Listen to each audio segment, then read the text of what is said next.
took a picture of that and posted it. When you at halftime like this, you cook. Mama said, you about to pour one out for the homies.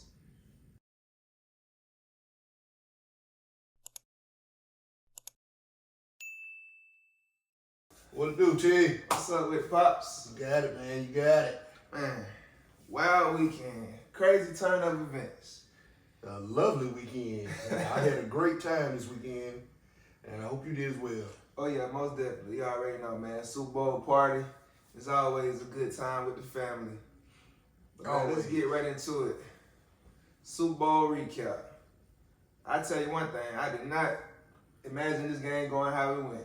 Wow, this game was something extraordinary. I mean, it was just totally different than the expectation. The last time they played was a one-possession game.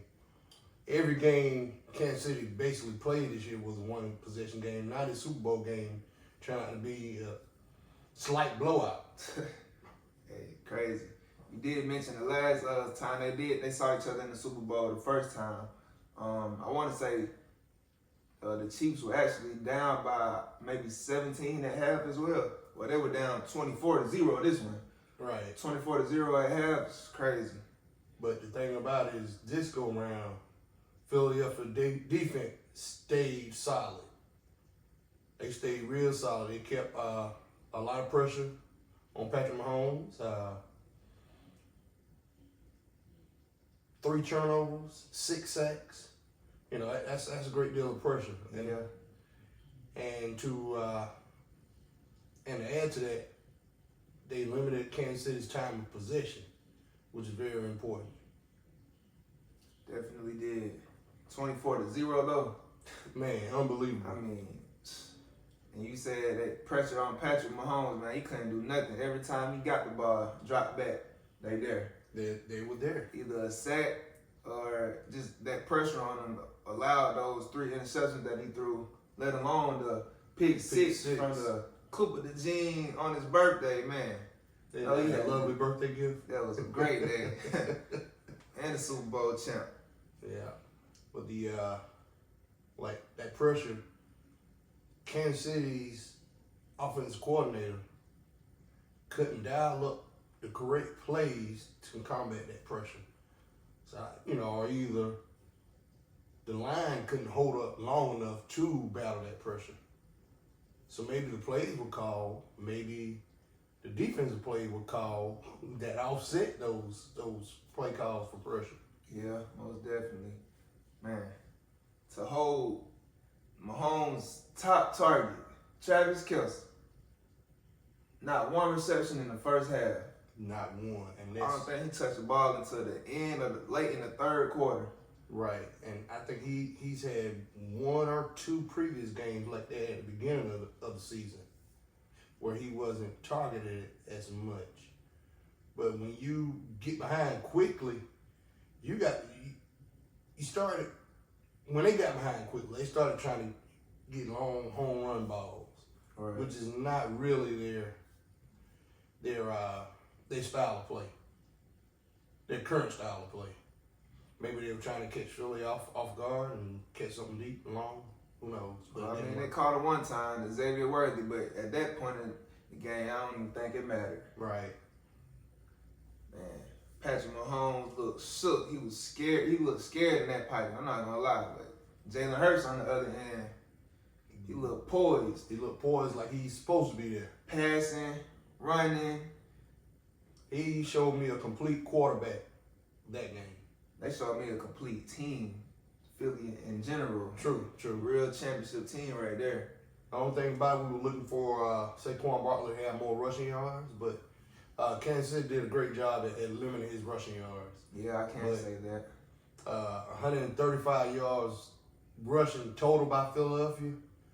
That's a pretty decent job for the Kansas City defense, but not good enough. Right. As you can see, I did think Saquon might have had a better game, as you mentioned, his rushing yards. But I also I felt like, KC would dial up the defense in to contain him, like we've been saying these past few weeks. Right. Contain Saquon. But as you let can somebody see, else beat you, and that's what happened.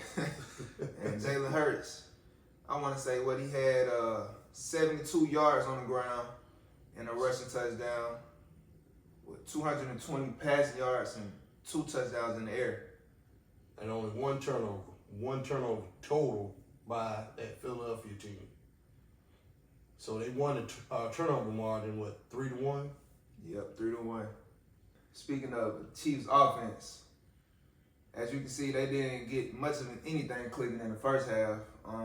Mahomes pressured on every drop back, and their running game. There was no running game. Running game, man. Patrick Mahomes had more rushing yards than all the running backs combined. There was no running game. Is it the fact that Philadelphia front four was prepared for any kind of running game that Kansas City threw at them, or it was just the fact that Kansas City can't run the ball? I mean, when you look at it as well, Kareem Hunt only had 3 carries for 9 yards. Isaiah Pacheco, 3 carries, 7 yards. Like, they wasn't even running the ball. Right. And they, total 49 yards total rushing? Man. As compared to 135? That's ridiculous. You gotta establish your run game if you want to do anything. It's like, but you know, a lot of Kansas City's game calling is short passes. That's an extension of the run when they're not running the ball well. But you didn't even give yourself an opportunity to run the ball well because you wasn't running it. 3 carries for 2 running backs, and I want to say Samaje Perine, the other running back they have, he had 1 carry. So that's a total of 7 carries throughout the whole game. At least 20 carries. You need at least 20 carries. I mean, just to even draw the defense's attention somewhere else to do something different. Exactly. I know Kansas City, they definitely they might be more looked at as a pass offense, but you also have to get the ball on the ground. Right. Especially with the running backs that they have, Kareem Hunt, Isaiah Pacheco. And they've been having decent success throughout the season with the run. Not great success, but decent enough to keep defenses honest. Yep. All you need, 3 or 4 yards. You can do that. Average 3 or 4 yards a carry. 3 plays, that's first down. Right. So 3 carries for 9 yards, that's your 3 yards there. So I get these 9 yards and I'm going to another play. That's, got to do something better next go around. But what do you think Kansas City plans are for the off season? It's off season. They actually have a lot of free agents. A lot of people contracts expiring. A lot of players contracts expiring. I can just give you a few notable players. Majority of their wide receivers actually: Hollywood Brown, DeAndre Hopkins, Juju, Mecole Hardman, and Justin Watson. Running back Kareem Hunt, linebacker Nick Bolton. Majority of their D-line. So they're going to be in a total rebuild situation next year. That's what it seems like. Because they got to have an offensive line in order to do anything. And the majority of the defensive line gone, that's almost a total rebuild. So what do you think KC need to, what do you think they need to, or where do you think they need to target? Like which positions do you feel like they need tackles. They really need most? They need tackles and guards. See, they've been successful at getting these young receivers. You're not paying Juju a lot. You probably can negotiate a good deal with D-Hop. And Justin Watson, you probably negotiate a great deal with him because if you get the right deal with him, he'll probably be the one replacing Kelsey if Kelsey decides to retire in the next couple of years. I won't say he's replacing him, but Justin Watson is the wide receiver. The other tight end, no great. Great. Yeah, I'm no sorry. great. Yeah. I was thinking him. But yeah, speaking of Kelsey, do you think, how you feel about Kelsey? Like, should he retire after the season that he's had, and especially considering his Super Bowl performance? Retirement is an individual thing. I mean, if he feels like he's ready to retire, retire. Yeah. If he feels like he got some more love to be on the field, some more love to play the game, continue to play. Right. So, it's up to him. Yeah, that's individual. That's all about the personal Well, he did say he would take some time and decide whether or not he would play next season. But just looking at his career, during the regular season, he had about 820 yards, which is a career low, and only 3 touchdowns, also a career low. Well, Kansas City entire offense was a team low this year. They only scored over 30 points, twice the entire season? Yeah, something like that. And they won, 15 one-possession games?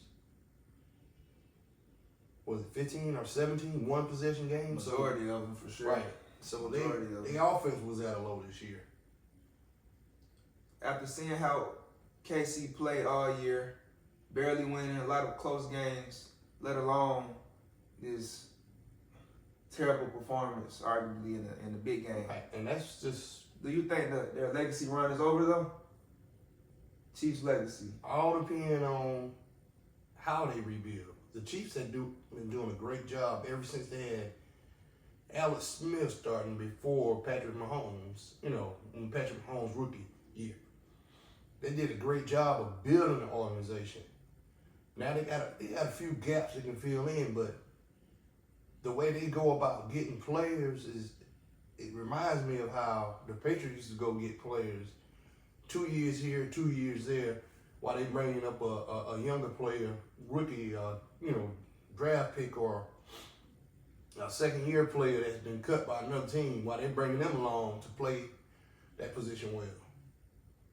Right. Just like the years when they had Eric Berry at safety, and then they moved on from him to Honey Badger. Tyrann Mathieu. Yep. And then they moved on from him to the 2 guys they got now. Right. So they consistently bringing on good players regardless of who's leaving. Just like the wide receiver situation when Tyreek Hill left, they seem to not have fallen off until just this past year. And even then, they still have a young wide receiver core. Great deep threat and Xavier Worthy. And then when Rice returns fully healthy, they got 2 great receivers. Yeah, I can definitely agree with that. And this is their second time bringing Mecole Hardman back, so it's a possibility he'll come back again at a nice cost. Yeah, they might extend him or something. But like I said, they whole majority of their wide receiver core is up for free agency this year. So we'll see how that plays out. Right, and then there are other free agents out there. One big name out there this year is T. Higgins. You could almost lose 3 of those wide receivers for T. Higgins, Yeah. But that's going to come at a cost. Exactly. In my opinion, as you said, they need to focus on rebuilding that line first, offense and defensive line. Because looking how they played this last game, especially, man, Patrick Mahomes didn't have no time. Well, the offensive line been struggling all year. Basically, it was struggling the end of last year. So I only see really 2 keepers on the offensive line. 3 need to be replaced. On the defensive line, you bring in maybe 2. Chris Jones isn't going anywhere. And the guy on the other side, I can't recall his name. Chris Jones is almost, as I mentioned, reading through the free agencies for next year. Chris Jones is really the only player on the defensive side of the line. He's the only D-line is actually staying. Right. Or who actually has a contract still until next year. Majority of the rest of the D-line, they're either going to be gone or they're going to have to get a renewal contract. It's a rebuild year. Well, and they knew that. They knew that coming into this season that they're going to have to rebuild next season and try to, push their run out as far as they could. And they did a great job at that by making it to the Super Bowl with what they were working with. Yeah. A lot of people were looking for that 3-peat. A lot of people majority of the people really was going for Philly though. They wanted to see that. Yeah. I want to see Nick's, what's the coach name? Sirianni. Yeah. Get his first one and Jalen Hurts get one because they were there a couple years ago and they did a great job throughout this whole season. Yes. But how you think Philly's going to fare next year with the offensive coordinator moving on to the Saints? I mean, that's a big question mark at that point on the coaching side. But I mean, as far as the team and the players that they're, that remain with them, as they said, they going for it next year. They I should. feel like they have that opportunity. They should. They ranked 1, in my opinion, for next year, and the Washington Commanders are ranked 2, in my opinion. It might be another conference championship battle between them two. Exactly. Now, for the AFC side, it's going to be the same 2, maybe 3 this year. I'm seeing Baltimore and Buffalo, continue to compete. But it may be Cincinnati sneaking in there, or either the Rams.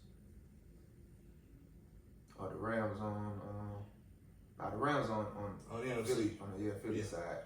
But I don't know. It's gonna be a great year next year. That's all I like to say. We're gonna have to see how this plays out. Yep. So hours after the Super Bowl, Eagles DB C.J. Gardner Johnson shared a picture of him standing in front of Kelsey during the game, and he captioned it, he should have stayed with the thick girl. CJ made a post with Kelsey regarding Kelsey's ex. He said, "You should have stayed with that thick girl." And what difference does that make? And he just trolling. Yeah, he just trolling. He over here messing with him. It was probably some funnier responses, similar to that as well. They caused a big spark though, because all the Taylor Swift fans, as they call them, the Swifties, they had to come together in alliance, and man, they left a whole lot of bad reviews, they say, on CJ's parents' restaurant business. Oh, wow. But it was actually crazy. Google reportedly removed all of the reviews, and his parents announced that their restaurant had already been closed anyway. So they was opening a new restaurant. Oh, But it's just crazy how everything, how they played a part. Right. Yeah. It's weird, man. I mean, things people do. The things, like a lot of things that's going on now is based on the things that people do. But we'll get into that discussion maybe next week. Okay, so we spoke a little on KC and the Chiefs. We also touched on Eagles a little, but how do you feel for the Phillies' future? How do you think their future looks?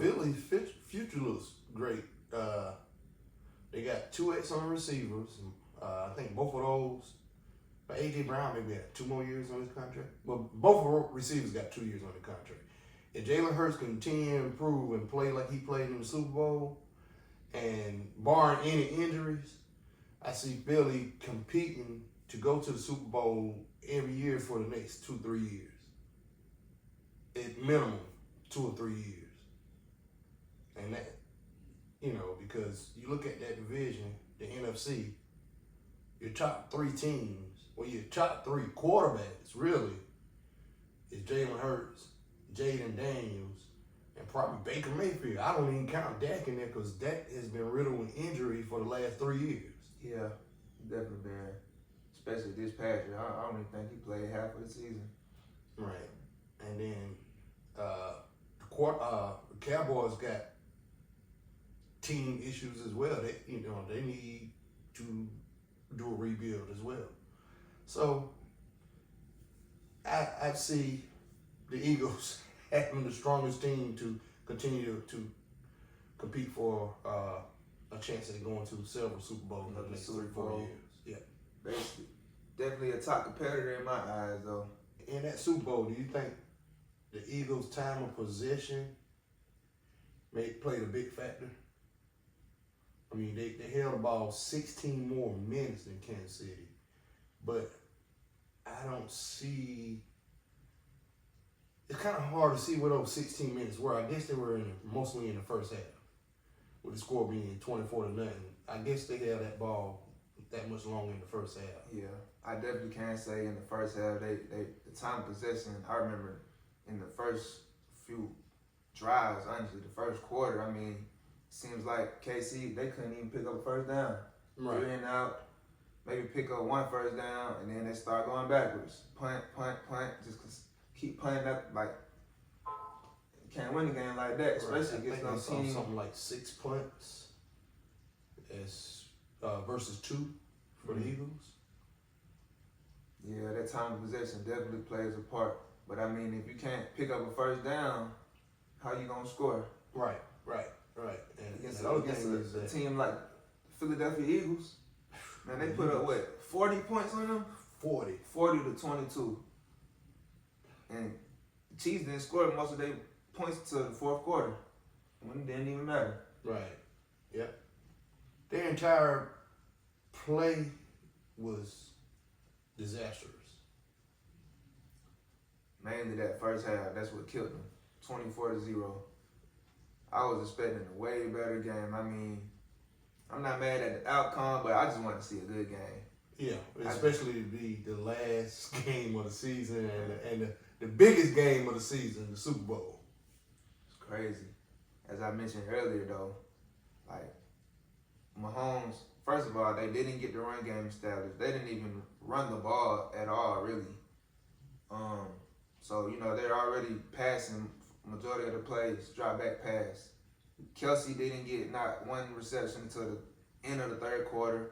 Xavier Worthy had a tremendous game, though. Yeah, monster game, 159 yards, 9 receptions. 2 touchdowns and that bomb in the end of the game. But my question is, why weren't they feeding the top target, Travis Kelsey? Why wasn't they feeding him the ball? Right, and then you got secondary targets. Your top target is Travis Kelsey. Your threat is Worthy. You got other targets that didn't have as many that many catches. You had DeAndre Hopkins with 2 receptions, Juju with 2 receptions, and Watson? He only had 2, 3 receptions. Maybe 1. Any of those could, draw a defense. Exactly. Mahomes always spreading the field, how you normally, But I think after the disastrous first half, he just, Mahomes was trying to just, get the ball deep, get the ball to a speedster, or just, and not even looking at, moving the ball, move, drive. You got to kind of keep that in mind. You can't just change the entire gameplay. Playing. I saw a few plays. Also, I feel like the whole Chiefs organization, maybe the whole team at this point, they were just, it's like, it seemed like they just got shell shocked. Seemed like they just gave up. Honestly, they were just shell shocked. They receivers running routes. Trav normally just find.